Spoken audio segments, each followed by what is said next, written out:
పెద్ద దవాఖాన్లల్లా ట్రీట్మెంట్ చేయించుకోవాలంటే అంత ఈజీగా ఉండదుల్లా. అంతెందుకు అసోంటి దవాఖాన్ల వడ్డోలను చుట్టాలు ఇంట్లోళ్ళు పోయి చూడాలంటేనే మస్తు రూల్స్ చెప్తారు. సెక్యూరిటీ వాళ్ళు అసలుకే అడుగు పెట్టనియరు, ఫుల్ స్ట్రిక్ట్ ఉంటుంది. ఇద్దరు ముగ్గురు జమ అయితేనే ఈడికెళ్ళి వెళ్ళిపో అంటారు. తెలిసిందే కదా ప్రైవేట్ దవాఖానాలు ఎంత స్ట్రిక్ట్గా ఉంటాయో. అయితే అసోంటి దవాఖాన్లో ఏం జరిగిందో తెలుసునా?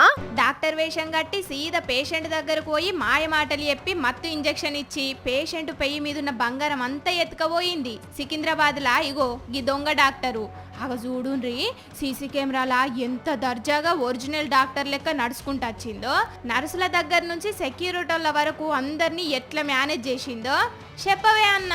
పేషెంట్ పక్కన ఎవరో ఒకరు ఉంటారు గానే, మరి గట్ల బంగారం తీసుకుపోతుంటే మీరేం చేసిండ్రే? కొన్ని క్వశ్చన్ చేయాలి, మీరు బయట వెయిట్ చేయించారు అన్నారు. నేను మా మామయ్య ఉండే ఇద్దరం హాస్పిటల్లో, మేమిద్దరం బయట డోర్ బయట నిల్చొని ఉండే.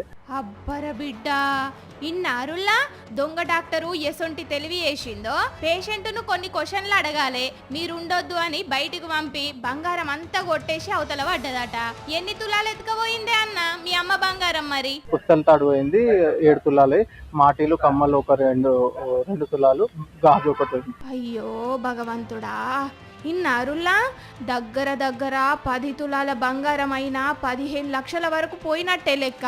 గింత పెద్ద దావకాన్లకు దొంగ డాక్టర్లు వస్తుంటే అక్కడ ఉన్నోళ్ళు ఏం చేసిండ్రో కానీ పాపం పానం మంచిగా లేక దవాఖాన్ల పడ్డందుకు ఇంకింత ఆగం పని చేసి కూసున్నారు దవాఖానోళ్ళు.